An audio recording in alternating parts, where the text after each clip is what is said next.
namin ginagawa para tulungan siyempre ang ating mga magsasaka, unang-una, dahil ang mga kuminsan ay hindi binabati at hindi kinikilala ng iba.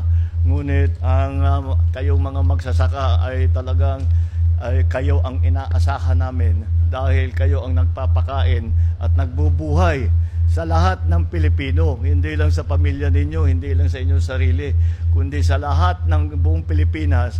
Sa ating mga magsasaka, umaasa ang taong bayan para sapat ang supply ng bigas, supply ng gulay, ng isda, ng karne, ng baboy, ng manok. Lahat po yan ay kailangan po natin ayusin para po tayo itinatawag ay self-sufficient.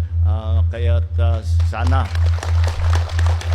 sana maging matagumpay lahat itong programa natin para ang ating mga kababayan ay hindi na mag-aalala sa baha, hindi na mag-aalala sa supply ng pagkain at hindi na mag-aalala sa mga darating na sakuna na mawawalan tayo ng makain, mawawalan tayo ng kahit na anong pangangailangan. Yun po ang ating ginagawa para sa ating mga magsasaka, para po sa ating mga mamamayan. Malaking tulong itong dam sa amin po, ma'am, kasi noong una hindi kami makapag-concentrate magbukid kasi walang tubig.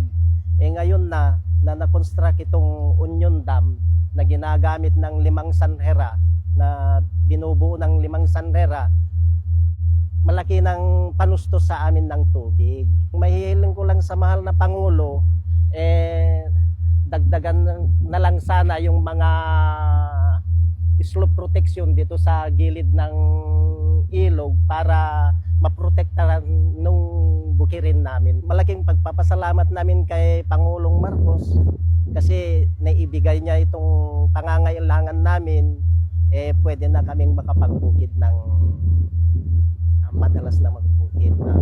Sa totoo lang po, bata pa ako noon, problema ng mga magsasaka.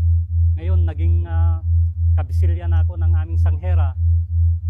Marami na ring matanda na nagbuhos ng pagod dahil lang sa paggawa ng patubig dito.